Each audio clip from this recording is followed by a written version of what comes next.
sore, saudara-saudari yang terkasih dalam Kristus. Kita berjumpa lagi dalam acara Iman yang Berpikir. Pada kali ini kita memasuki tema yang baru, yang judulnya Sampai Maut Memisahkan Kita.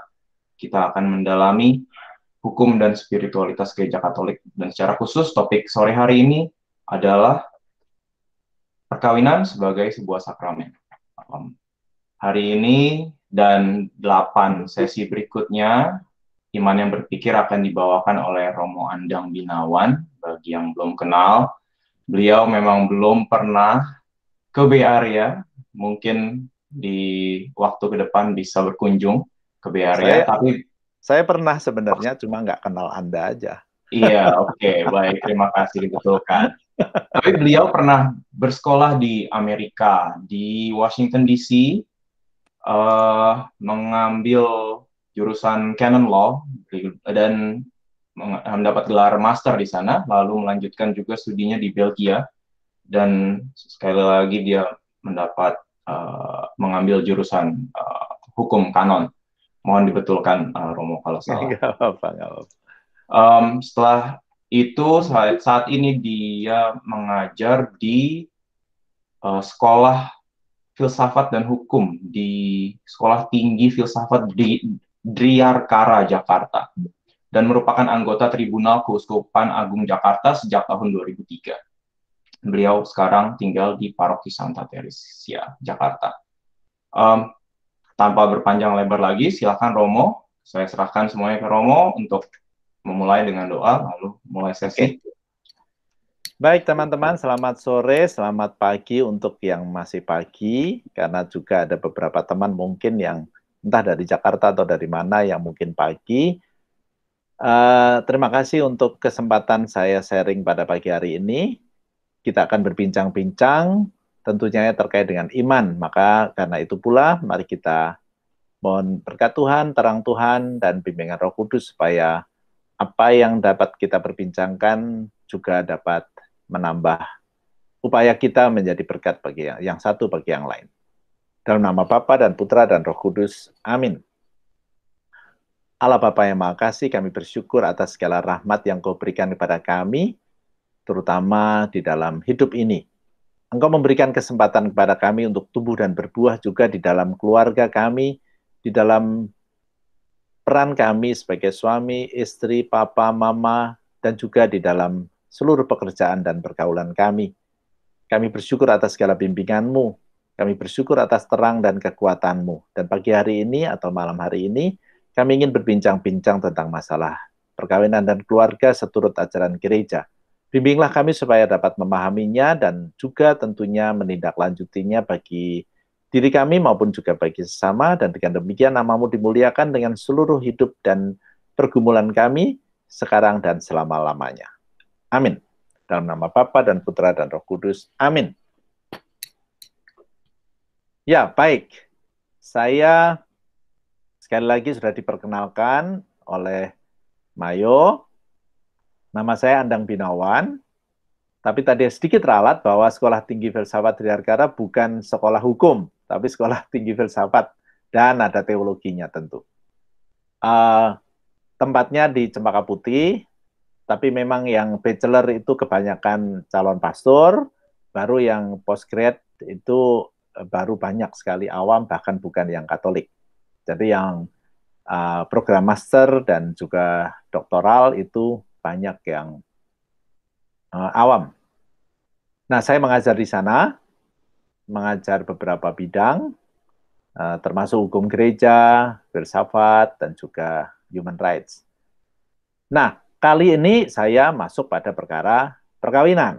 Meskipun tentunya terkait dengan ajaran gereja, saya tidak akan bisa sharing terkait dengan pengalaman-pengalaman saya dong ya. Saya lebih seorang teoritis. Kalau nonton sepak bola atau American football itu kan komentatornya lebih seru daripada pemainnya gitu. Nah, saya sering menempatkan diri dalam konteks perkawinan sebagai komentator. Gitu kan. Nah, topik yang akan kita dalami dalam 8 seri ini mulai tentunya dari masalah hukum.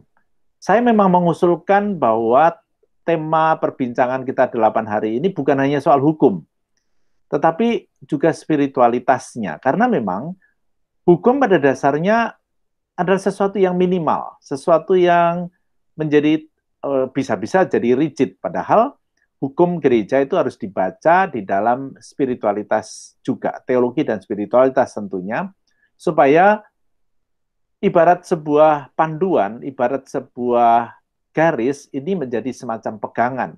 Tapi bukan dalam arti tertentu sekedar menjadi batas yang kita pahami pada hukum-hukum yang lain. Karena itu sekali lagi, meskipun hari ini kita sedikit berbicara tentang hukum, tetapi lebih makna spiritual yang ada di balik kata-kata yang tercantum di dalam hukum. Maka memang saya akan share screen tentunya, dan nanti tapak demi tapak kita dalam seri-seri berikutnya berbicara tentang bagaimana kita mengusahakan itu di dalam hidup kita, dan juga nanti jika ada tanda petik kegagalan atau kesulitan, lalu bagaimana? Nanti di akhir-akhir kita akan berbicara bagian itu. Nah, sekarang saya ingin masuk pada share screen. Ketika saya menulis sakramentalitas perkawinan, maka mungkin ada yang bertanya, apa atau mengapa saya tidak menulis sakramen perkawinan? Begini, seperti tadi saya katakan bahwa sakramen perkawinan itu memang bisa ditafsirkan sempit. Tetapi dengan kata sakramentalitas sebenarnya saya ingin mengajak melihat perkawinan sebagai sebuah upaya untuk sungguh-sungguh memenuhi kehendak Tuhan. Jadi bukan hanya sekedar berpatokan pada hukum. Kalau memenuhi hukum itu gampang, tapi itu prosedural saja. Nah, apa yang dikatakan di dalam hukum gereja itu tentunya sekali lagi sesuatu yang minimal. Tapi sebelum itu, saya ingin bertanya kepada ibu bapak semuanya. 2 pertanyaan sederhana saja. Sekarang, yang pertama, siapa sih yang memberikan sakramen? Sakramen perkawinan dalam hal ini? Apakah ada yang bisa menjawab? Di sini rata-rata perkawinan usia berapa ya? Mayo, berapa? Di Amerika 25-an kali ya. 25. Nah, yang dulu menikah di gereja dan dalam bentuk sakramen, masih ingat nggak siapa yang memberikan sakramen perkawinan? Pasangan suami istri, Romo. Ya. Ada yang ingat lagi? Ada jawaban lain lagi? Apa yang memberikan perkawinan atau yang sakramen? Yang memberikan sakramen perkawinan? Romo. Oke, Romo siapa? Masih ingat nggak? Saya Romo. Nggak inget deh. Saya Romo Mahar. 30 tahun, Mo. Oh, ya 30 tahun ya bisa saja masih ingat. Saya Father Vito, Romo. Oke. Mari kita ingat dulu, kita catat aja dalam hati lebih dahulu kan. Oke, yang kedua, apa sih yang secara spontan yang mencirikan bahwa suatu upacara di depan altar itu adalah sebuah sakramen perkawinan? Apa yang menampakkan indikator yang paling pokok bahwa itu adalah sebuah sakramen perkawinan apa? Menurut pengetahuan umum aja dulu. Romonya. Apalagi? Pemberkatannya, Mo. Pemberkatannya, apalagi? Ekaristinya, Mo. Ekaristi, apalagi? Pasangan suaminya. Dan kehadiran Tuhan. Oke. Kalau bedanya, tadi kan ada yang mengatakan bahwa ada romonya. Harus dengan romo nggak? Sekarang ini enggak. Dengan deacon bisa deacon. juga. Oke. Oh. Kalau tanpa ekaristi, sakramen bukan? Sakramen. Bukan. Sakramen. Kalau saya, suami saya kan waktu pernikahan belum Katolik. Yes. Jadi kita sakramennya bukan sakramen ya, karena suami saya jadi nggak menerima hosti atau Jadi yang menentukan sakramen itu hostinya. ekaristinya semestinya. Ya, Oh, kalau ekaristinya. saya ekaristinya ya. Oke. Dulu suami agamanya apa?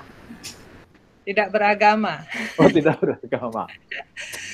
Condong ke Katolik, condong ke Katolik. Ya, well, oke. Akhirnya menjadi Nah, Katolik. well, jadi dengan kata lain, ternyata ada banyak pemahaman yang berbeda-beda dalam arti tertentu. Sebenarnya poin saya, selain nanti saya menguraikan beberapa yang sedikit lebih berbau spiritual, tapi dua hal ini akan saya coba jawab juga, supaya menjadi lebih jelas. Nah, mari kita lihat. Apa yang dikatakan di dalam hukum gereja, itu ada di dalam kanon namanya, kanon itu pasal 1055. Yang mengatakan begini, dengan perjanjian perkawinan, pria dan wanita membentuk antara mereka kebersamaan seluruh hidup, dan dari sifat kodratinya perjanjian itu terarah pada kesejahteraan suami istri serta kelahiran anak. Oleh Kristus Tuhan, perjanjian perkawinan antara orang-orang yang dibaptis diangkat ke martabat sakramen. Nah, saya akan menguraikan ini sedikit, tentu saja seperti kita sepakati kurang lebih setengah jam saya akan berbicara, nanti kita berdiskusi dan bertanya jawab. Nah, mari kita lihat. Oh ya, ini ada paragraf 2, tadi paragraf 1, kurang lebih menggarisbawahi apa yang dikatakan tentang sakramen sebenarnya. Well, saya tidak akan menguraikan itu. Yang akan saya uraikan tentunya dalam perjalanan nanti adalah arti yang luas. Karena memang sakramen dalam arti yang sempit dikatakan begini. Perkawinan dua orang yang dibaptis yang masing-masing menjadi tanda kasih Kristus kepada yang lain. Itu kan tadi dikatakan begitu. Jadi perkawinan adalah perkawinan dua orang yang dibaptis, yang masing-masing menjadi tanda kasih Kristus kepada yang lain. Itu yang dalam arti sempit. Mengapa saya katakan sempit? Karena memang mereka yang perkawinan campur, apalagi beda agama, memang bukan sakramen. Tetapi, seperti tadi saya katakan, saya ingin mengajak mengartikan bahwa ada dimensi sakramentalitasnya juga. Karena sakramentalitas adalah ketika kita menjadi tanda kasih Tuhan dalam arti yang lebih luas, bukan tanda kasih Kristus saja, tapi tanda kasih Tuhan. Karena Tuhan dan Kristus kan dua hal yang bisa dibedakan dalam arti tertentu. Well, saya tidak akan masuk pada perkara ini. Jadi sebenarnya, yang membuat sakramen itu pada dasarnya adalah janji. Janji dua orang, laki-laki dan perempuan, di hadapan seorang imam, bisa saja deacon, dalam keadaan terpaksa seorang awam juga bisa, tapi juga di hadapan dua orang saksi. Jadi dengan kata lain, yang menentukan sakramen apa tidak adalah tentunya janji. Bukan yang lain. Jadi, apakah dua orang Katolik, dua-duanya Katolik, itu berjanji di depan altar, di depan imam, dan dua orang saksi, tanpa ekaristi, bisa saja. Jadi yang menentukan sakramen bukan ekaristinya. Ekaristi dan sakramen perkawinan itu dua hal yang berbeda, tapi dijadikan satu. Lalu seolah-olah orang mengira bahwa yang menentukan itu sakramen apa enggak adalah hosti atau ekaristinya. Boten, tidak, tidak. Karena, sekali lagi, sakramen adalah janji seorang laki-laki memberikan dirinya kepada seorang perempuan dalam suka dan duka, dalam untung dan malang, sehat maupun sakit, kurus maupun gemuk, kenceng maupun keriput, sampai maut memisahkan kita. Demikian juga sebaliknya. Tapi imam atau deacon adalah tanda petik saksi resmi dari gereja, dua saksi adalah saksi bagian umat. Kalau itu ada, cukup. Orang tua tidak perlu hadir dalam arti tertentu. Maka di dalam perkawinan Katolik sebenarnya orang tua itu juga undangan, karena perkawinan Katolik itu adalah person to person. Jadi sekali lagi, yang menentukan sakramen itu janji dua orang itu yang satu bagi yang lain. Nah, tadi saya katakan bahwa yang memberikan sakramen bukan romo. Yang memberikan sakramen itu laki-laki kepada laki-laki kepada perempuan dan perempuan kepada laki-laki yang kemudian jadi suami istri. Itu sakramen. Romo hanya sekedar saksi. Nah, itu tadi saya menjawab pertanyaan itu supaya tidak membingungkan. Tadi sudah ada yang menjawab benar bahwa yang memberikan sakramen itu adalah pasangan. Jadi kalau Anda seorang istri, yang memberikan sakramen perkawinan kepada Anda adalah suami Anda yang Katolik. Atau yang dibaptis sebenarnya. Nanti akan saya berikan di bagian akhir kan ada tulisan bahwa yang dibaptis, bukan hanya yang Katolik saja, tapi yang dibaptis, tapi baptisnya Trinitarian. Well, saya tidak akan masuk di situ lebih dahulu. Nah, yang saya juga nanti akan tawarkan adalah bahwa sakramen dalam arti luas adalah tanda kasih Allah. Bukan sekedar tanda kasih Kristus, karena tanda kasih Kristus itu adalah rumusan hukum, karena memang gereja Katolik adalah gerejanya Kristus. Mengapa demikian? Saya ingin mengajak bahwa mereka yang menikah secara campur pun sebenarnya diajak untuk memberikan diri secara total. Memberikan diri kepada yang lain. Karena memang janji perkawinan Katolik adalah bukan hanya sekedar setia sampai maut memisahkan kita, tapi aku berjanji memberikan diriku, mengabdikan diriku. Itu yang sering saya coba tekankan di dalam janji perkawinan Katolik. Nah, kembali kepada sakramen, maka sebenarnya intinya adalah sakramen adalah ketika seorang laki-laki menjadi tanda kasih bagi istrinya, kasih Allah tentunya, dan istri menjadi tanda kasih Allah bagi suami. Tapi itu yang sempit. Sempit yang dalam arti luas yang kedua, bukan sekedar tanda kasih Allah saja, tetapi sakramen dalam lapis yang kedua, yaitu ketika seorang suami dan istri sudah menjadi papa dan mama. Mereka menjadi sakramen, menjadi tanda kasih Allah bagi, tentunya bagi anak-anak yang dilahirkan. Ya kan? Dan tentunya mereka juga menjadi keluarga. Maka ada lapis ketiga dari sakramentalitas perkawinan itu, yaitu ketika mereka menjadi tanda kasih Allah bagi siapa? Bagi masyarakat dan dunia sekitarnya. Saya katakan dunia dan sekitarnya karena supaya juga bisa menjadi tanda kasih Allah bagi alam raya, bagi tanaman, bagi tumbuhan, bagi hewan. Karena kita tahu di dalam Laudato Si supaya kita sungguh memelihara alam raya ini.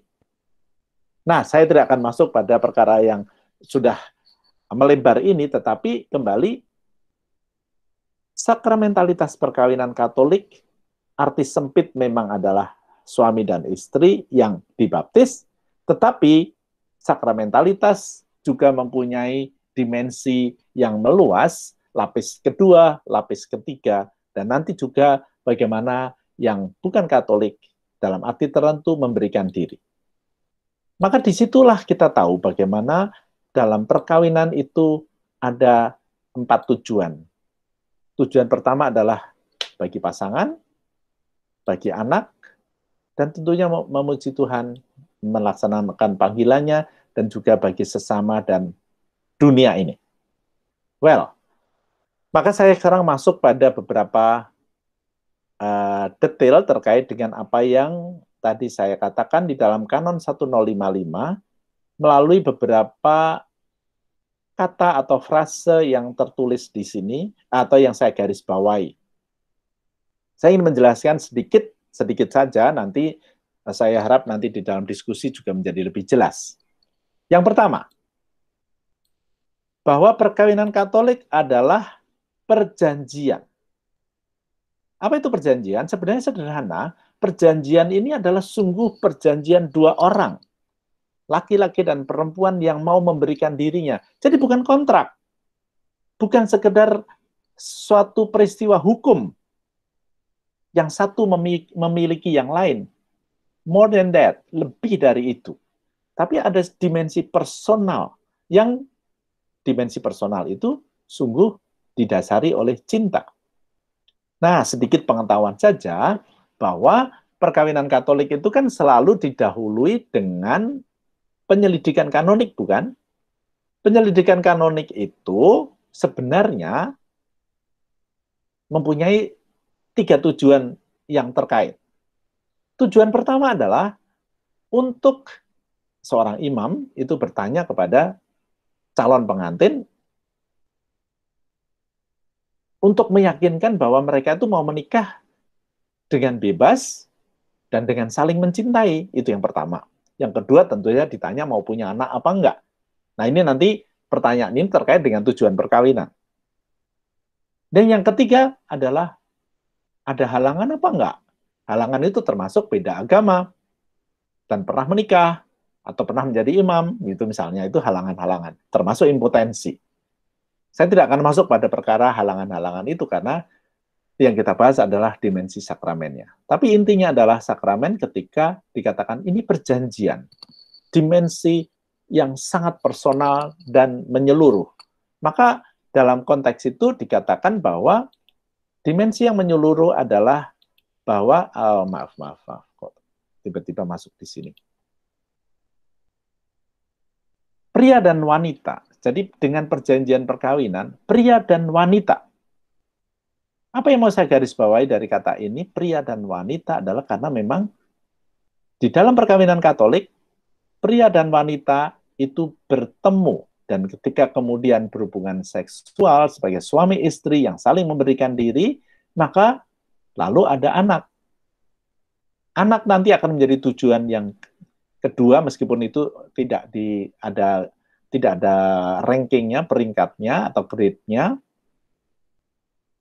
Saya garis bawahi juga supaya menjadi jelas mengapa perkawinan di dalam Katolik itu sungguh-sungguh harus pria dan wanita, bukan sesama jenis.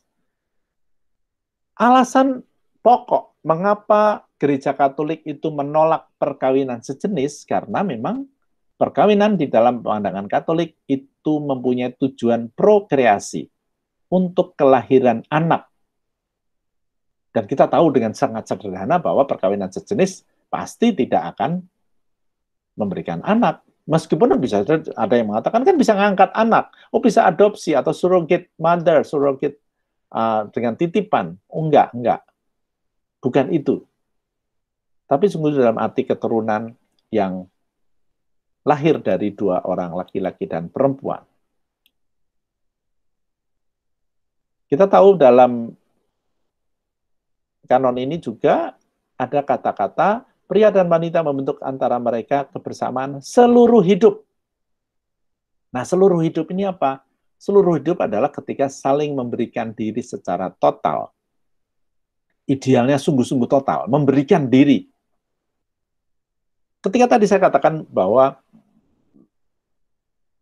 didasari cinta, maka cinta itu kan pada dasarnya memberikan diri.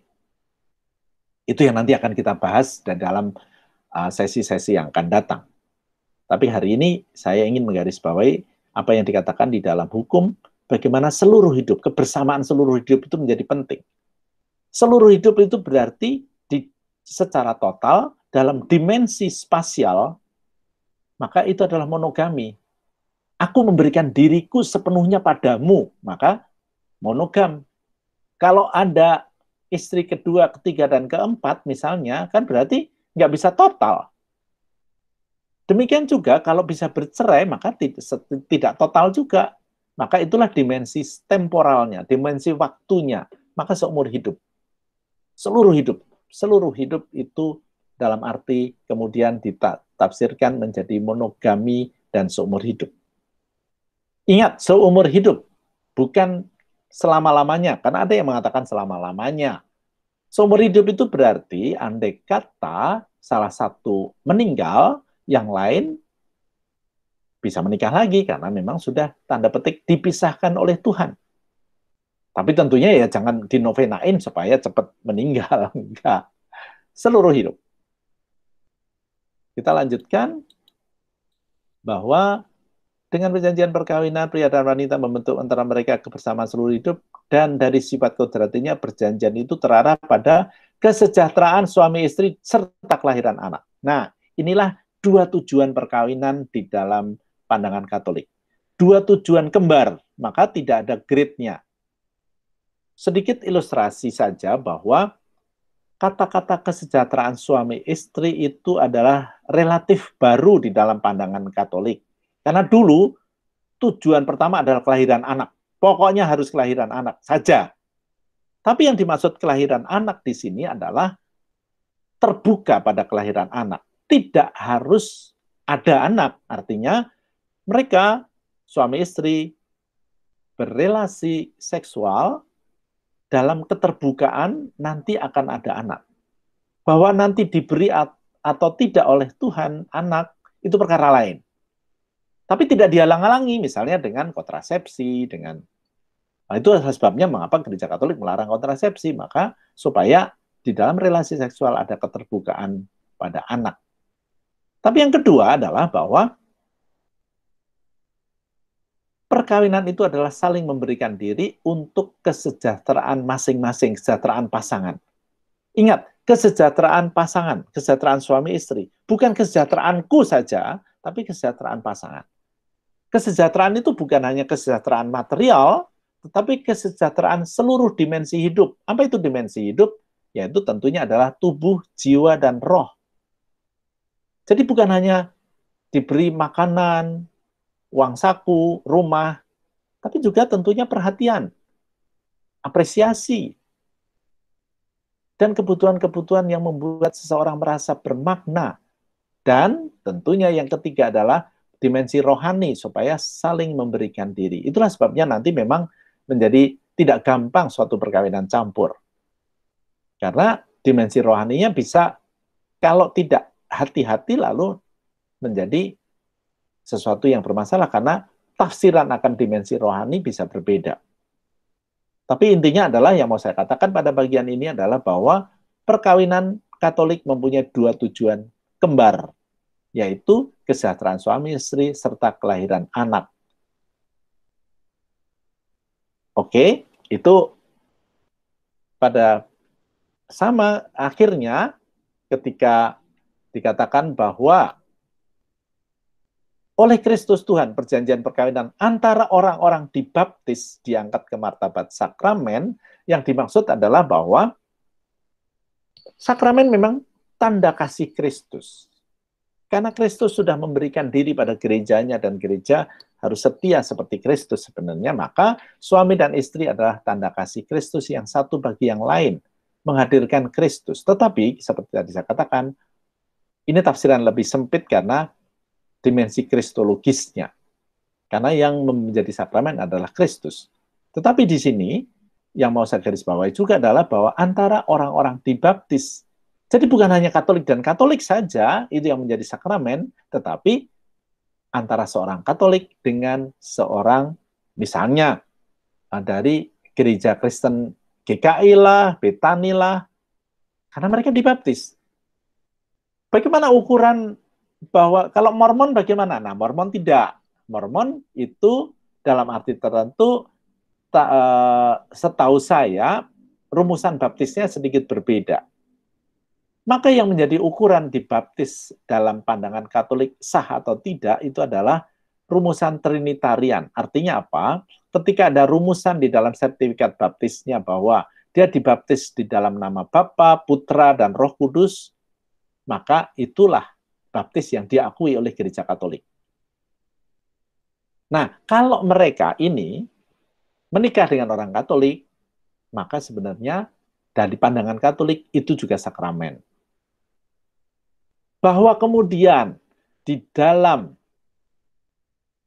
perayaan janji atau di dalam wedding di gereja, mereka tidak menerima komuni, kalau toh dengan ekaristi, itu tidak berarti bahwa bukan sakramen.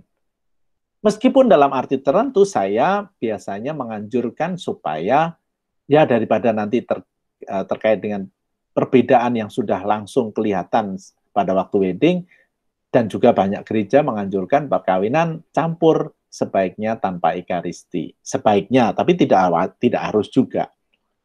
Nah, yang kedua yang ingin saya katakan adalah bahwa perkawinan campur tadi, kalau yang dengan yang dibaptis non gereja Katolik, itu gradasinya adalah meminta izin. Jadi, berbeda dengan yang namanya dispensasi ketika orang menikah dengan non-baptis. Non-baptis itu ya dengan Buddhis, dengan tanpa agama, dengan Hindu, dengan Confucian, dan segala macam. Itu yang non-baptis.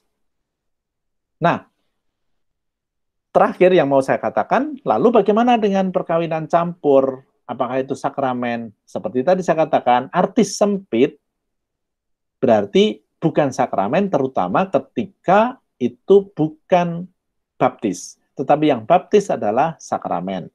Meskipun nanti di dalam sesi-sesi yang akan datang saya ingin mengajak melihat bahwa perkawinan campur beda agama pun mempunyai dimensi sakramentalitas karena ada janji ketika yang satu memberikan diri pada yang lain.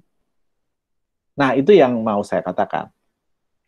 Tapi yang lebih penting lagi adalah bahwa perkawinan campur, karena memang tidak kita bahas di dalam sesi-sesi 8 sesi yang akan datang, intinya adalah mengapa gereja Katolik itu melarang perkawinan campur. Sebenarnya alasannya sangat sederhana, sangat sederhana. Kita tahu bagaimana perkawinan adalah perjumpaan dua orang pribadi yang unik, yang berbeda latar belakang, berbeda karakter, dan segala macam.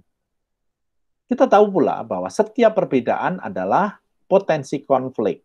Mau selera makannya berbeda, yang satu suka asin, yang satunya suka manis, bisa berantem.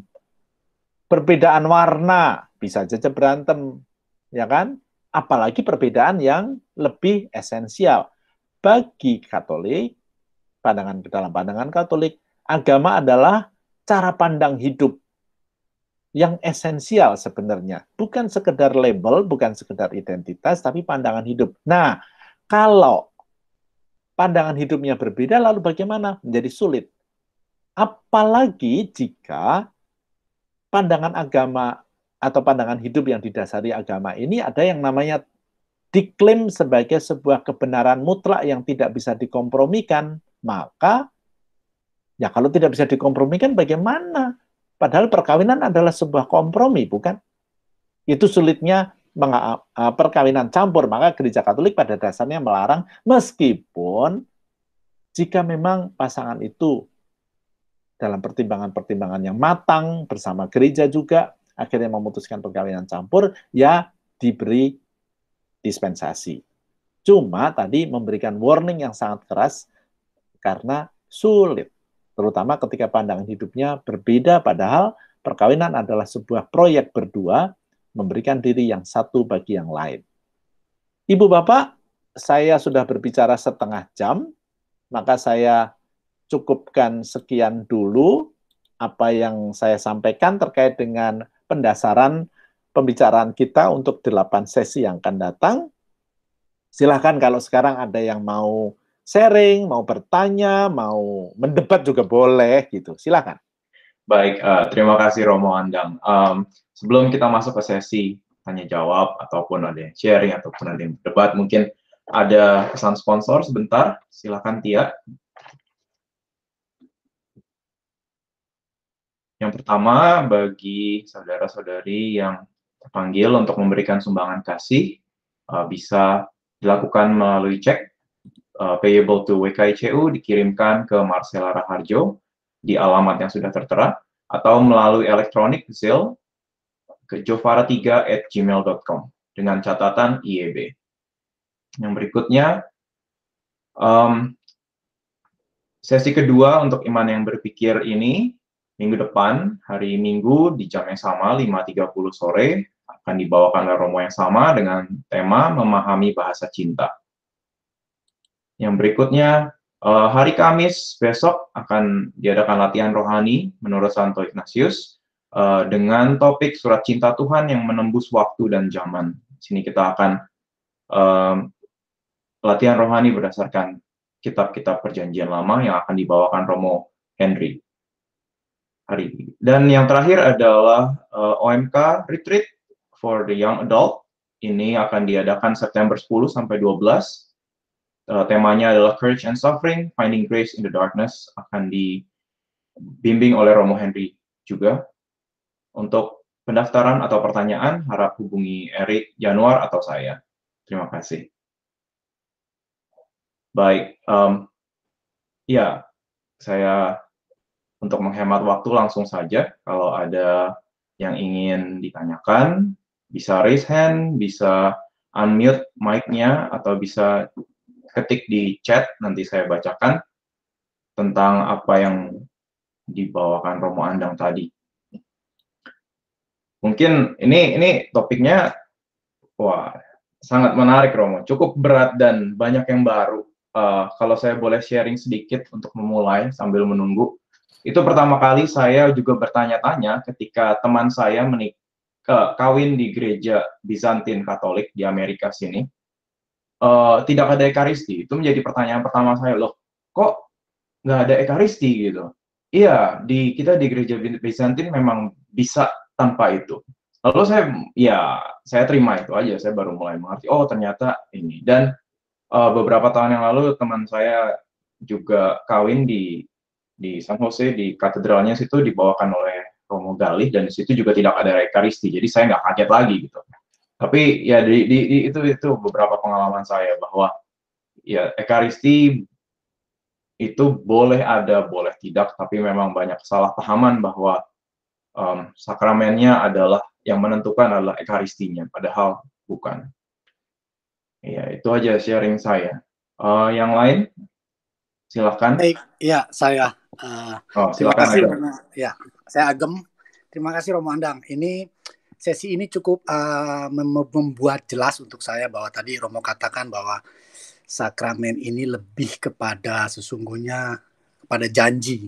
Dalam artian kita bisa bilang komitmen Romo antara pasangan suami istri, begitu loh, yang memang pada akhirnya disahkan oleh sebuah oleh saksi Romo, dan ya mungkin lebih disahkan dengan Ekaristi tadi itu. Tapi intinya adalah janji dalam artian komitmen gitu loh. Saya memahami itu, tetapi kurang begitu yakin. Tetapi dengan penjelasan hari ini yakin, dan saya melihat bahwa pada akhirnya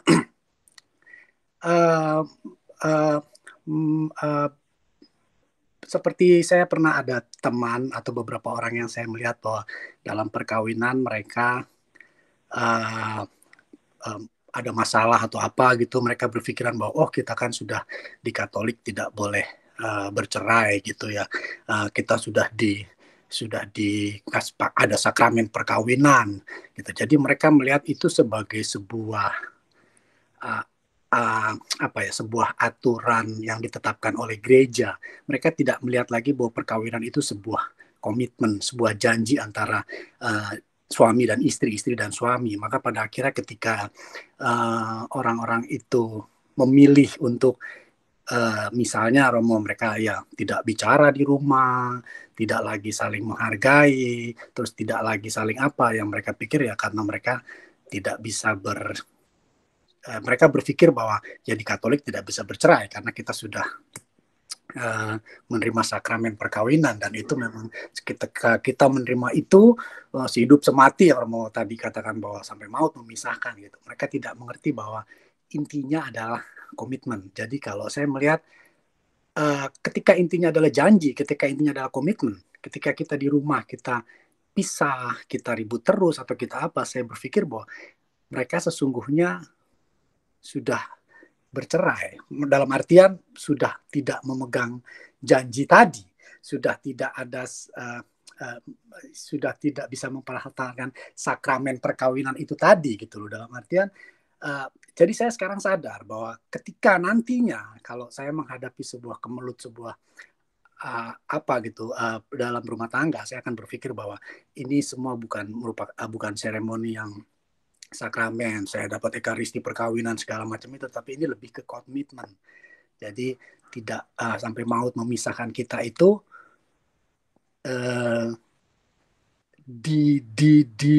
dimengerti oleh saya atau dimengerti oleh kita orang Katolik sebagai janji dan komitmen kita, bukan lagi karena kita menerima sakramen atau segala macam itu, Romo. Terima kasih Romo.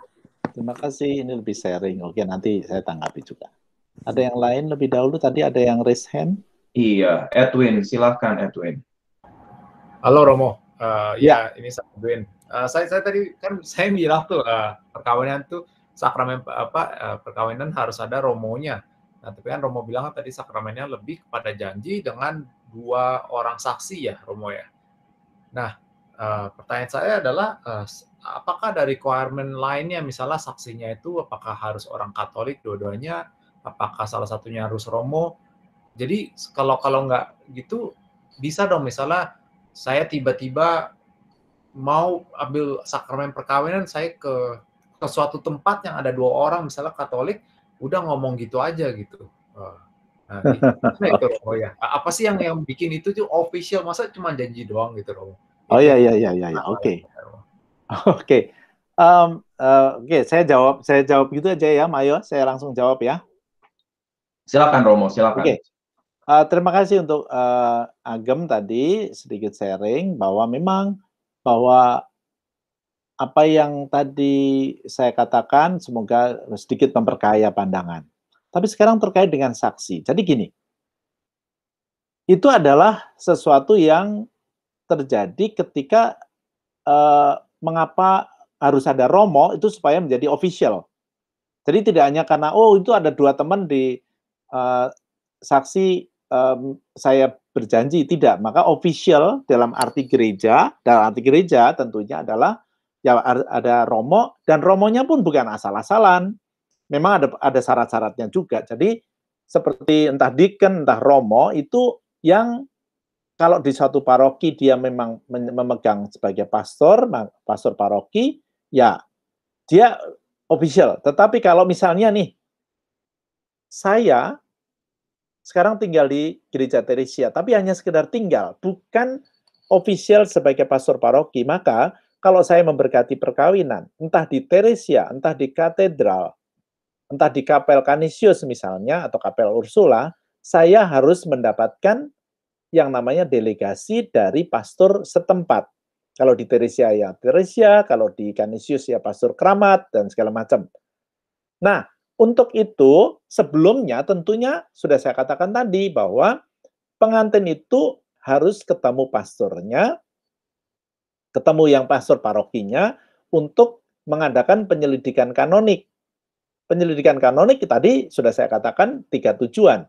Nah, kalau tanda petik lolos, pastornya yakin bahwa saling mencintai, memang mau punya anak, perkara diberi apa enggak lain perkara, bebas halangan, nah baru kemudian diizinkan untuk menikah. Jadi ada prosedurnya dong, tidak hanya, aku ketemu di Las Vegas, lalu ada di depan 2 saksi, lalu ada tanda petik yang seperti pendeta yang ada di Kapel Las Vegas, lalu sah. No, tidak. Oke, Romo. Saya baru mau mention itu kayak Las Vegas itu, Romo. No, ya. Oke. Enggak. Las Vegas tidak sah tentunya karena bukan official dari Gereja Katolik dan juga prosedurnya tidak dilalui kan, gitu. Oke, thank you banget Romo, itu jelas ya. Thank you Romo. Iya, menyambung pertanyaan Edwin nih, sorry saya selipkan ada komentar dari Marta Mayo, dia ketua WKIC sebelumnya. Apakah harus di dalam gereja? Kalau melihat itu sebagai suatu janji aja, ini berhubungan dengan yang Edwin. Nah, begini, seperti tadi saya katakan bahwa sakramen adalah dimensi sebuah peristiwa rohani, peristiwa spiritual kan? Maka idealnya adalah di kapel atau di gereja. Idealnya nih, supaya simbolik orang merasakan bahwa ini adalah peristiwa spiritual. Tetapi andai kata uskupnya mengizinkan untuk di luar gereja, entah di pantai, entah di Uluwatu, entah di kolam renang misalnya, ya itu ada prosedur izinnya. Cuma untuk sampai hari ini kalau di Jakarta tidak diizinkan supaya tidak disalahgunakan, lalu orang enak aja lalu menikah di hotel gitu aja, rombongan yang datang. Kalau di gereja Kristen kan bisa tuh, pendetanya yang datang ke rumah, pendetanya datang ke hotel, nanti menjadi dimensi sakralnya simbolik kurang. Maka gereja Katolik sampai hari ini setidak-tidaknya di Jakarta itu tidak mengizinkan di luar gereja atau kapel atau ruang doa. Theoretically kalau eskopnya mengizinkan bisa, kalau memang ada izin yang sangat khusus, entah pertimbangan-pertimbangan yang lebih berat untuk tidak di gereja. Baik, terima kasih. Gimana Marta Mayo? Iya, mungkin sambung sedikit. Jadi izinnya hanya dari bishop ya, Romo? Ya, dari bishop. Ya. Harus dari bishop. Harus dari bishop. Oke, terima kasih Romo. Ya. Oke, terima kasih Marta Mayo. Selanjutnya silakan Yoshiko. Hai Romo Andang. Halo juga. Apa kabar? Baik. Salam kenal Romo, saya dari Atlanta. Wow, ya. Ya, Romo mau nanya. Tadi kan Romo mention tentang kendala pernikahan. Salah satunya kan impotensi. Yes. Nah, gimana kita tahu kalau future husband, misalnya future husband aku tanya gimana, kamu impoten atau enggak? Kan nggak boleh test drive, Romo. Tes drive-nya tidak, tapi tes kedokteran kan ada atau saksi-saksi. Nah, saksi-saksi. Artinya kan begini. Oh, harus tes dokter ya, Romo? Salah satu prosedur yang harus dilalui di dalam perkawinan Katolik adalah pengumuman 3 kali, bukan? Pengumuman itu kan dikatakan begini, barang siapa mengetahui halangannya, mohon wajib memberikan ke pastor paroki. Halangan itu termasuk kalau ada saya tahu misalnya, oh dia impoten kok mau menikah, kita harus memberitahu. Tapi belum tentu cowok itu mengakui bahwa dia impoten, itu kan mungkin. Makanya tadi kalau ada orang tahu bahwa dia jadi misalnya gini nih, contoh extremely speaking. Dulu kami main football bareng-bareng. Saya tahu dia ketabrak lawan mainnya dan dia sampai dirawat dan kemudian dia impoten. Saya tahu. Nah, saya harus memberitahu pastor paroki bahwa dia tuh impoten sebenarnya. Gitu. Kalau nggak ada yang tahu gimana, Mo? Nah, kalau ada yang tahu, nanti bisa dibatalkan. Oh. Itu. Oke. Cuman mau tanya itu aja, Mo. Thank you, Romo. Oke. Baik, thank you, Yoshiko. Selanjutnya tadi ada Tante Swan ya. Tante Swan mau nanya? Tante Swan, silakan. Ya. Romo, saya bukan menanya, tapi saya mau memberitahu. Karena saya udah lama pernikahan ya. Waktu saya menikah, itu tahun 1970-an, itu masih transaksi antara Vatikan Pertama, Vatikan Kedua. Suami saya tidak Katolik. Yes. Dan dia mengatakan dia mau jadi Katolik di hadapan Pak Pastor Paroki. Saya bilang tidak, kamu tidak dipermandikan hanya untuk itu.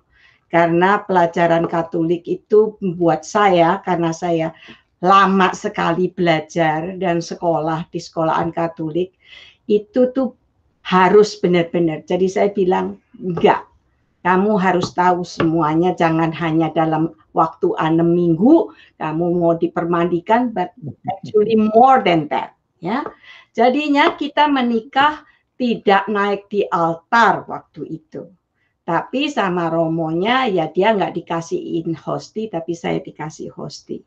Dan benar juga Romo, karena setelah menikah itu dia tidak, waktu saya pun punya anak, dia tidak mau anak itu dipermandikan.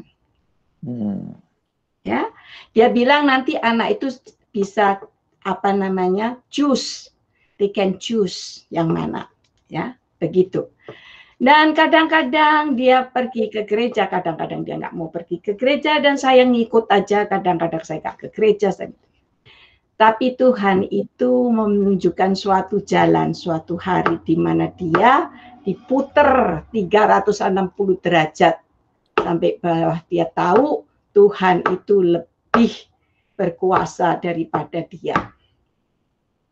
Begitu. Tapi saya tahu pada saat saya mendapatkan perkawinan itu, saya mendapatkan sakramennya, meskipun dia tidak. Tapi setelah dia dipermandikan dan dia mendapatkan fully sakramen, whatever it is. Itu aja yang saya mau terima. Dan anak saya dipermandikan. Dan dalam umur 17 tahun. Terima kasih Tante sharingnya. Sekarang Ya. Suaminya Tante Swan ini juga menjadi deacon walaupun sudah pensiun. Oh, jadi buahnya itu terasa. Ya. Baik, terima Selamat kasih malam, Tante ya. Swan. Yang berikutnya ini, G.A. Jess. Silahkan. Oh ya, ya, saya Joanna dari Singapura. Makasih Romo Andang sudah mengundang Welcome, saya. Joanna. Ya maaf, saya jarang pakai Google Meet, jadi bagaimana rename saya belum tahu. Ya, biasanya pakai Zoom. Ya, tadi Romo katakan, ya mungkin juga Romo sudah tahu bahwa perkawinan saya juga perkawinan campur. Suami saya Lutheran, dan saya juga awalnya sudah tahu bahwa perkawinan dikatakan sakramen kalau pasangannya dibaptis walaupun dari gereja lain, tapi yang diakui oleh gereja Katolik. Pertanyaan saya singkat, apakah ada daftar dari gereja Katolik yang ini diakui oleh gereja, ini tidak? Oke. Makasih. Sederhana jawabannya. Dulu sempat ada daftar, tetapi kita tahu yang namanya gereja Protestan itu, apalagi yang sekarang yang karismatik non PGI itu makin banyak kan di Indonesia, apalagi di Amerika apalagi gitu kan. Nah, bagaimana kalau daftarnya berubah-ubah? Ya susah kan? Maka kriteria yang paling jelas adalah nanti pada waktu penyelidikan kanonik, calon pengantin yang dari gereja Kristen itu membawa sertifikat baptis, lalu nanti yang pastor yang menyelidikan kanonik akan melihat formula atau rumus dari baptisnya itu trinitarian apa enggak. Karena ada beberapa gereja yang tidak trinitarian. Trinitarian itu yang Bapa, Putra, dan Roh Kudus. Kalau misalnya dibaptis di dalam nama Yesus Kristus, nah itu tidak trinitarian. Atau dibaptis di dalam Roh Kudus, itu tidak trinitarian. Itu tidak diakui oleh gereja Katolik. Tapi kalau dalam nama Bapa, Putra, dan Roh Kudus, maka most probably dia akan dimasukkan dalam kategori baptized, dibaptis. Begitu, Joanna. Oke, makasih. Terima kasih, Joanna. Baik, yang selanjutnya silahkan Om Susilo.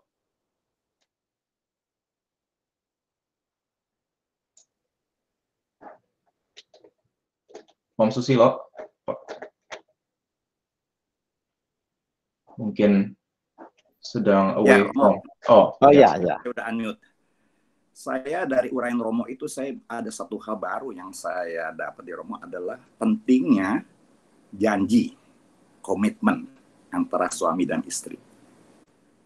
Nah, jadi yang saya khawatirkan, jangan sampai janji itu, pentingnya janji itu mereduksi perkawinan sakramental gereja itu dan hanya dianggap sebagai suatu yang simbolik. Karena saya saksikan banyak perkawinan Katolik atau kawin campuran, bahwa mereka, terutama anak-anak muda sekarang ya, mereka lebih mementingkan perkawinan sipil. Buat dia itu lebih penting. Karena dari segi hukum lebih kuat, dari segi misalnya harta gono gininya juga lebih kuat, ya, dibandingkan dengan perkawinan sakramental. Nah, jadi perkawinan sakramental itu buat bagi mereka tuh optional begitu. Nah, itu yang saya ngerikan. Ya. Nah, jadi di samping itu dia suka saya mengenai janji itu, saya lihat banyak perkawinan Katolik, walaupun di gereja ini saya akuin, saya punya keponakan dirayakan dengan bagus di dalam gereja, tetapi akhirnya keluarga berantakan. Tapi ada juga yang kawin secara sipil dan dilakukan di gereja atau tanpa gereja, tetapi mereka sampai sekarang hidupnya bahagia. Nah gitu, jadi apakah reduksionisme ini dipikirkan juga oleh Romo? Makasih.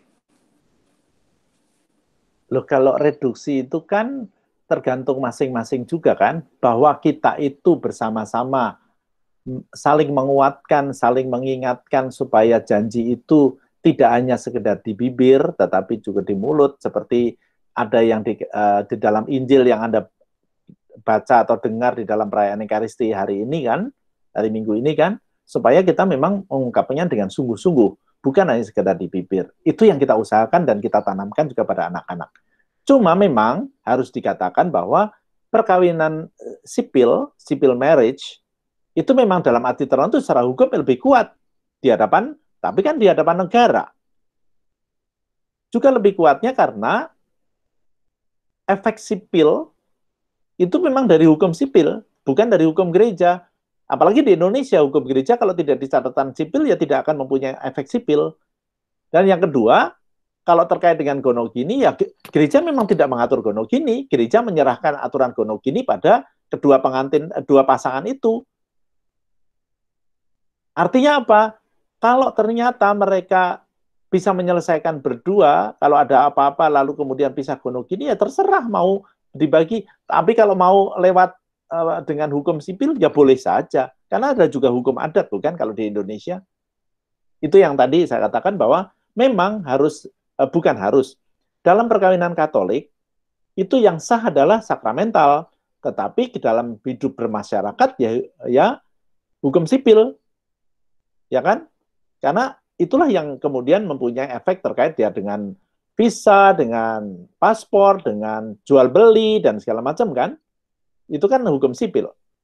Nah, dalam perkawinan Katolik, hukum sipil itu untuk konteks Indonesia atau juga di Amerika juga meskipun terpisah, hukum sipil itu sangat dianjurkan, tapi tidak bisa diwajibkan. Tidak bisa diwajibkan. Karena apa? Ya kalau memang pasangan itu memilih sakramen saja tanpa perkawinan sipil, ya gereja nggak bisa ngapa-ngapain. Maka sangat dianjurkan. Sebaliknya, ini sedikit tambahan aja, dengan prenuptial agreement, kan ada pasangan yang memilih seperti itu. Gereja tidak menganjurkan, tapi juga tidak bisa melarang. Tidak menganjurkan, tapi tidak bisa melarang. Karena itu adalah ya bagaimana memanage harta mereka diserahkan pada pasangan itu, bukan sesuatu yang diatur secara detail dalam konteks hukum gereja, karena ada beberapa perkara yang bersifat secondary, ada yang primary. Yang primary adalah janji tadi. Begitu Om, terima kasih. Baik, terima kasih. Tanya Romo, apakah diharuskan untuk menerima sakramen perkawinan itu harus di-back sama suatu perkawinan sipil dulu atau tidak usah? Itu konteks masyarakatnya bisa beda-beda. Kalau di Amerika, ya kalau perkawinan sipil itu malah dalam arti tertentu yang seperti tadi saya katakan, yang akan mempunyai dampak dalam kehidupan sosial, bukan? Itu penting, supaya memang nanti status anak bagaimana, status harta bagaimana, ya kan? Justru penting itu. Kalau enggak, ya tapi terserah aja sih pada pasangan itu. Nah, dari kacamata Katolik, kalau orang hanya menikah secara sipil saja, tanpa perkawinan gereja, maka gereja tidak mengakui perkawinan sipil itu. Tapi kalau di Indonesia sedikit beda, karena Indonesia mengaitkan antara hukum agama dan hukum sipil, karena tidak bisa menikah secara sipil di Indonesia tanpa menikah dulu di gereja atau menurut agama mereka masing-masing. Begitu. Baik, terima kasih Om Susilo. Kita lanjut dulu. Nih Romo, kita udah 1 jam. Apa Romo masih ada waktu buat, ini ada 3 pertanyaan lagi? Boleh 3 pertanyaan juga boleh. Baik, kita selesaikan 3 pertanyaan. Silakan Om Arsian. Ya, selamat malam Romo. Malam Pak. Saya Arsian dari Bogor nih, Mo. Tuh, dari Bogor. Selamat malam. Selamat pagi dong. Pagi, coba saya. Oh ya, sorry. Romo ada di Indonesia juga ya? Iya, tetangga kita. Iya, sorry. Enggak, kita pun selalu anggap perkawinan itu yang selalu yang muluk-muluk deh. Di perkawinan tahun-tahun pertama itu sepertinya berbau bunga. Tapi di tahun-tahun berikutnya sepertinya ada bau kayu putih lah, ada bau arak lah segitu toh. Nah, yang saya ingin tanya kalau misalnya dalam satu perkawinan lalu terjadi satu kesalahpahaman, satu ketektokan yang tidak mungkin menurut teman saya ini, nggak mungkin diperbaiki, dia ribut terus. Dia malahan katakan bahwa gue lebih takut sama COVID daripada sama bini gue. Sorry, gue lebih takut sama bini gue daripada sama COVID. Nah, dia udah pada lansia, mau. Sekarang kalau dalam satu perkawinan itu ribut terus, nggak pernah ada kedamaian. Let's say, bukannya a house, bukannya a home, tapi sekarang jadi a house. Sehingga akhirnya teman saya bilang, nggak udahlah, kalau gitu gue pisah ranjang aja. Masing-masing. Tapi ya dia nggak bercerai, tapi pisah ranjang, bla bla bla lah ya. Menurut Romo itu jalan keluarnya bagaimana, Mo? Pak, jawaban saya sederhana. Tunggu sesi 5 dan 7. Oh, ada itu jawabannya ya. Jawabannya itu. Kalau saya jawab sekarang, saya nanti 5 dan 7 nggak punya bahan, Pak. Oke.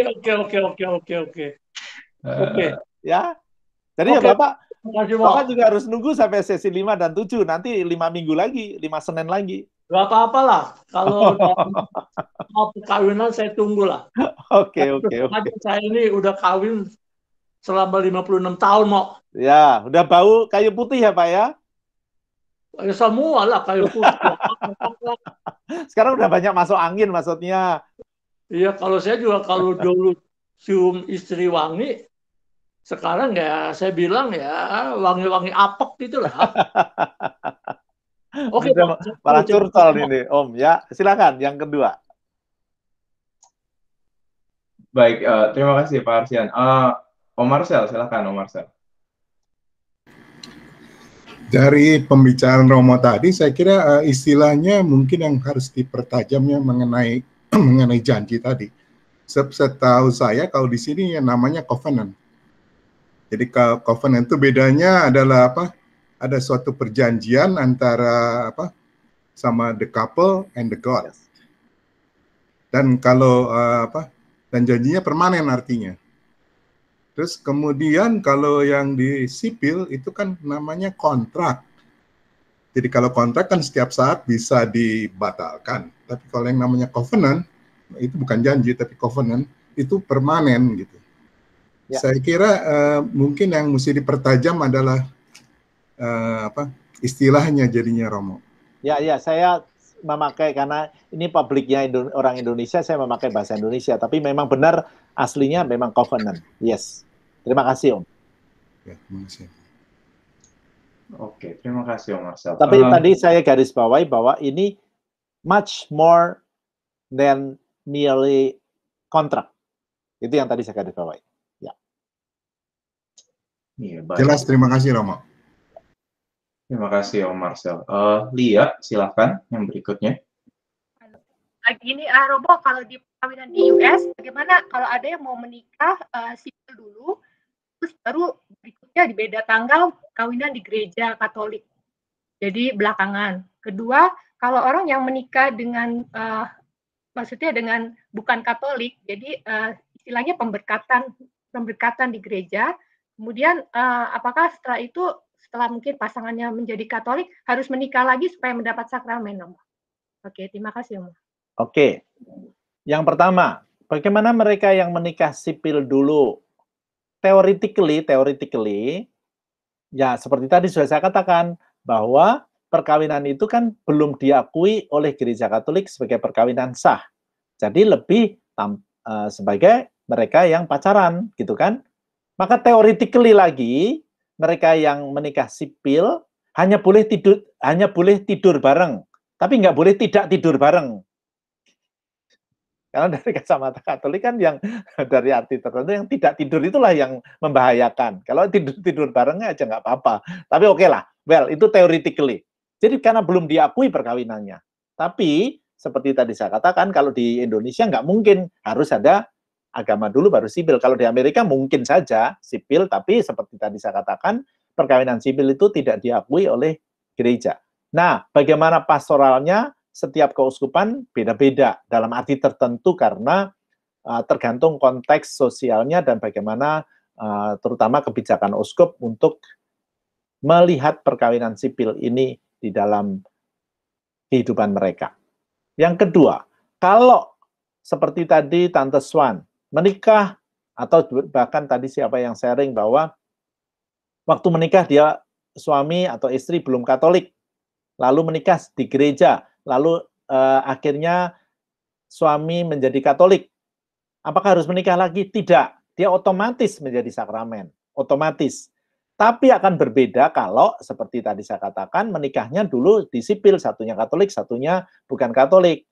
Menikah sipil saja, ya berarti tetap harus diresmikan lagi di gereja. Bahwa perkawinan di gereja itu seperti tadi saya katakan tidak harus dengan seremoni yang solemn, yang meriah, tapi cukup dengan 2 saksi dan 1 imam di ruang doa yang sederhana, that's okay, it's enough, gitu. Ya, cukup jelas, Lia? Bali, ya. Baik, terima kasih, Lia. Kalau boleh saya tambahkan sedikit. Ya, saya punya pengalaman ini mengenai yang kawin, mereka kawin di catatan sipil. Jadi kalau di sini dianjurkan untuk untuk kawin gereja dan kayaknya prosesnya banyak kemudahannya dan yang namanya convalidation.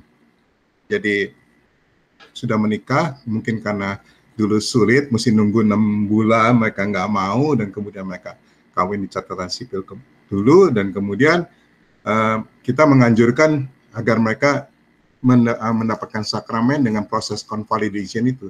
Jadi jauh lebih mudah daripada harus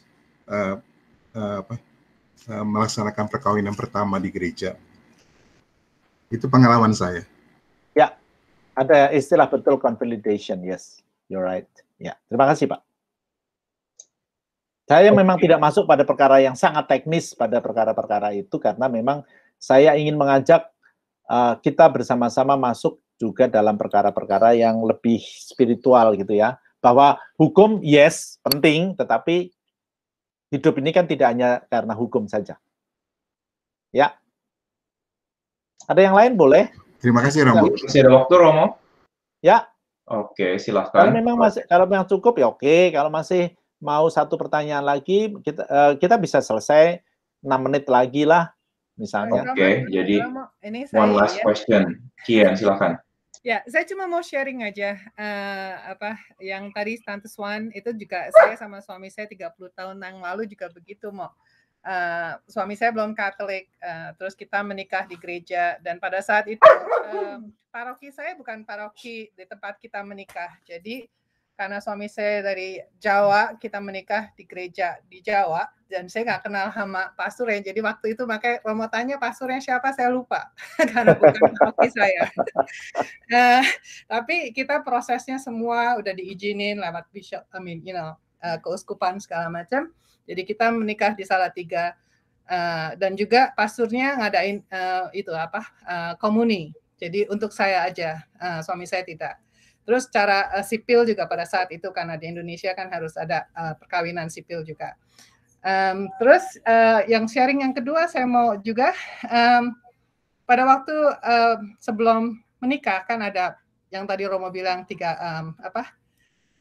penyelidikan dulu. Jadi suami saya juga melakukan itu. Kita punya saksi kita Katolik dan juga salah satu janji kita juga anak-anak kita dibaptis. Dan itu anak kita dibaptis dengan bayi. Itu salah satu yang saya agak saat ini juga masih kayak regret gitu. Anak saya tuh nggak masuk ke sekolah Katolik karena terlalu mahal di Amerika. Saya pindah ke sini udah terlalu mahal. Jadi dia cuma ikut katekisasi, dia dapat confirmation, tapi ke gerejanya tuh jarang. Tapi saya agak surprise juga dan saya juga bersyukur anak saya yang perempuan pada saat dia mau menikah dia juga suaminya bukan Katolik. Terus tapi dia bilang mami saya mau menikah secara Katolik. Saya kenal dengan paroki pastor saya di sini, saya ngomong terus akhirnya pastor bilang oh ya we welcome katanya. Tapi terus dia ikut pelajaran Katolik dulu, maksudnya pelajaran agama, maksudnya sebelum pernikahan. Ya, ya. 3 kali. Jadi mereka datang. Suaminya itu keturunan India. Dan dia juga tidak, Indianya Sikh, tapi dia juga cuma ikut karena mamahnya. Jadi bukan dia sendiri juga bukan nggak melakukan, ya maksudnya nggak aktif. Terus mereka mengadakan pemberkatan pada saat itu, dan mereka menikah itu pada saat pandemi. Waktu pandemi sebelumnya pastornya bilang kita cuma bisa ada 12 orang di gereja, boleh di dalam pada saat itu. Ternyata terus gereja ditutup, nggak boleh menikah di gereja. Dan pastornya bilang kayak nggak apa-apa, kita lanjutkan menikah di kebun gereja, jadi di luar, di outside. Terus anak saya bilang gimana kalau misalnya kita pemberkatannya di luar, jadi bukan di gereja tapi jadi di taman, sama-sama di taman gitu. Akhirnya pastornya bilang, oh ya nggak apa-apa katanya, saya bisa. Jadi tanpa persetujuan uskup, pastornya sendiri, pastor parokinya bilang, oke, kita menikah jadi kita menikah di tempat resepsi. Ya, kita nggak ada resepsi sih karena pandemi. Jadi itu saya mau sharing aja ke Romo, dan juga yang tadi Pak Marcel bilang dengan itu juga yang dilakukan oleh paroki gereja juga. Jadi pada saat itu dia menikah secara Katolik, pemberkatan, dan dia juga secara sipilnya juga pastornya yang urus semua. Jadi anak saya cuma application untuk ambil surat-surat pernikahan, dan pastornya yang tanda tangan, ada saksi segala macam gitu. Itu aja Romo mau share. Oke, thank you. Oke, apakah ada komentar, Romo? Enggak, itu sharing kan? Oke, Jelas, masih ada waktu untuk pertanyaan dari Edwin lagi? Ya, boleh. Ya, ini mungkin terakhir Romo kalau ada waktu. Iya, tadi aku baru tahu dari yang Yoshiko komen itu tentang orang impoten tidak boleh menerima sakramen perkawinan ya Romo, benar ya Romo? Iya dong. Iya. Ya, gimana mau berhubungan sama istri kalau impoten? Tapi gimana Romo kalau misalnya ada 2 orang yang mungkin satu atau kedua belah pihaknya saling mencintai dan di agama masa tidak tahu kan Romo, kalau misalnya mereka berpatuh sama Katolik, mereka pingin dong Romo diberkati. Ya, tidak boleh Romo gitu. Maka itu silahkan ketemu pastor paroki, tapi pasti kita tidak bisa menyebutnya sebagai perkawinan sakramental. Karena memang seperti tadi saya katakan, bahwa ada dimensi sakramentalitasnya iya, tetapi bahwa ini menjadi perkawinan sakramen yang sah, itu pasti agak susah. Karena salah satu esensi dari perkawinan Katolik adalah hubungan seksual suami istri untuk terbuka pada kelahiran anak. Kalau ini jelas-jelas nggak bisa, gimana bisa disebut perkawinan kan? Ini tidak menghargai hormat, tapi pertanyaan berikutnya Romo. Kan, untuk orang misalnya nanti kalau sudah dipanggil Tuhan itu kan katanya kita harus menerima semua sakramen gitu dari. Nah, itu gimana Romo tuh? Kan berarti kita kelengkapan 1 nih Romo gitu. Misalnya. Ya. Saya juga cuma 6. Kan nggak 7 kan? Anda juga 6. Oke. Yes kan?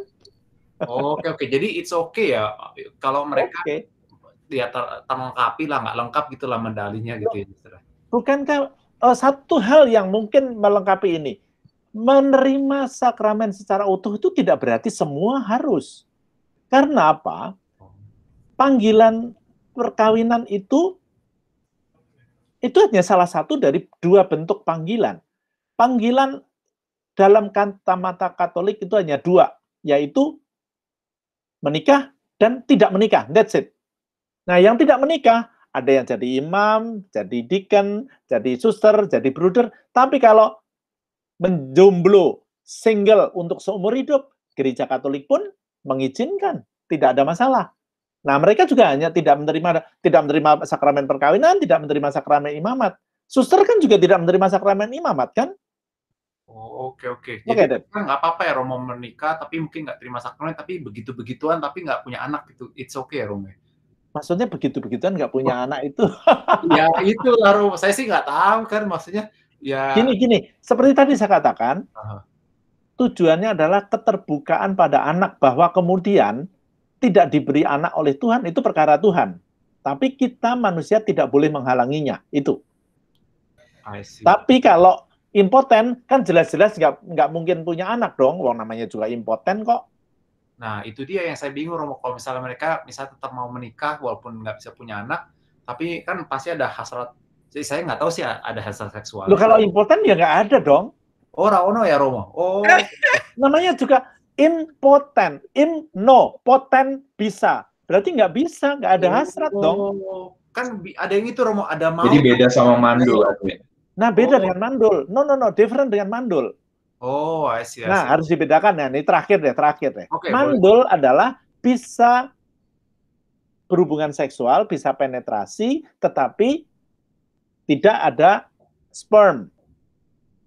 Nah, kalau impoten dari pihak laki-laki berarti bahwa penis nggak bisa berdiri dan nggak bisa penetrasi. Mungkin bisa berdiri sebentar, tapi nggak bisa penetrasi. Itu bisa juga artinya impoten. Tapi nggak bisa penetrasi. Wait. Demikian juga dari pihak perempuan, bisa saja yang namanya vaginismus. Sehingga tidak bisa berhubungan seksual. Nah, gimana? Gitu. Yes, tadi ada yang komentar langsung nyeletuk. Gimana? Iya, jangan lupa. Kalau ejakulasi dini gimana, Romo? Ejakulasi dini itu tetap bisa, tergantung dia penetrasi apa enggak. Kalau nggak bisa? Kalau nggak penetrasi dalam arti tertentu agak sulit kan, tapi itu masih bisa diobati sebenarnya kalau ejakulasi dini. Sebenarnya dalam arti tertentu masih bisa diobati. Ya kan? Karena dia dalam arti tertentu dia punya sperm, bisa ereksi, bisa ejakulasi. Kan begitu. Tapi yang namanya impoten sebenarnya adalah ketika dalam arti tertentu nggak ada hasrat, terutama yang dalam arti laki-laki tidak ada hasrat dan juga tidak bisa ereksi. Jadi ada beberapa kasus terkait dengan misalnya tanda petik kecelakaan atau tanda petik cacat dari bawah, mulai dari ada beberapa kasus yang seperti itu pernah saya hadapi. Yes, oke. Jadi mungkin aku mungkin refernya ke mandulan kali ya, Romo. Nah, oke. That's different things. Mana, Romo ya? Ya, dua hal yang berbeda. Definisi aku salah ya. Kalau ke mandulan tetap sama ya, Romo ya, kasusnya ya? No, mandul tetap boleh. Mandul boleh. Oke. Kan seperti tadi saya katakan, mau perkara punya anak apa enggak itu perkara Tuhan. Ya kan? Tapi bahwa dia berusaha dengan berhubungan seksual dan bisa penetrasi, lalu bisa ejakulasi tapi tidak ada sperm, atau si perempuan juga bisa orgasm misalnya, ya itu wajar sebagai suami istri kan? Tetapi bahwa tidak punya anak, banyak juga yang seperti itu. Oke. Ya. Oke, Romo. Thank you, Romo. Oke, memperjelas. Terima kasih. Baik. Oke, terima kasih semuanya. Ini kita udah 1 jam 20 menit. Terima kasih. I think terima kasih Romo Andang. Kita akhiri saja sesi kali ini. Sangat menarik perbincangannya dan informasinya, membahas semuanya dari segi kanonik, bahwa ini adalah sebuah perjanjian suami istri terbuka akan keturunan, and it's a covenant, bukan hanya kontrak. Terima kasih sekali lagi. Yang terakhir mungkin saya minta bantuan untuk Romo untuk doa penutup sebelum kita kembali beraktivitas. Oke, baik. Ibu Bapak, teman-teman semuanya, mari kita mengakhiri perbincangan kita pada sore hari ini atau pagi hari ini. Kita akan mohon berkat Tuhan supaya apa yang kita perbincangkan juga bisa lebih mengenali kehendak-Nya, dan juga tentunya kita juga bisa mempunyai semangat hidup yang lebih baik lagi. Kita akan berjumpa Senin depan atau Minggu sore Minggu depan dalam topik yang sudah dijadwalkan. Saya lupa apa. Bahasa cinta. Memahami bahasa cinta. Ya. Seolah-olah saya tahu, tapi ya sekali lagi teoretikal, nggak apa-apa ya. Well, mari kita berdoa. Dalam nama Bapa dan Putra dan Roh Kudus. Amin. Allah Bapa yang Maha Pengasih, kami bersyukur sekali lagi atas segala rahmat yang Kau berikan pada kami, terutama pada sore hari ini atau pagi hari ini, di mana kami dapat lebih mengenali ajaran gereja, lebih mengenali juga kehendak-Mu. Bimbinglah kami supaya kami dapat mewujudkannya dalam hidup perkawinan kami, juga di dalam lingkungan kami, saudara-saudara kami, gereja kami, dan dengan demikian kehendak-Mu dapat terlaksana. Dan berkat-Mu semakin berlimpah pada keluarga kami, pada saudara-saudara kami, dan bagi dunia ini. Berkatilah keluarga kami, berkatilah pasangan kami, berkatilah anak-anak kami, supaya kami dapat saling menjadi berkat dan menjadi berkat bagi sahabat, kerabat, dan masyarakat. Dan untuk itu ya Tuhan, kuatkanlah dan lindungilah kami dengan berkat-Mu di dalam nama Bapa dan Putra dan Roh Kudus. Amin. Oke, selamat. Terima kasih Romo. Terima kasih Romo. Terima kasih. Terima kasih tim. Tuhan memberkati. Terima kasih. Thank you, Tia. Selamat pagi. Sama-sama. Thank you. Sampai ketemu minggu depan. Ketemu. Ya. Terima kasih Romo, terima kasih Kembali semuanya. Ibu Sampai ya. ketemu minggu depan.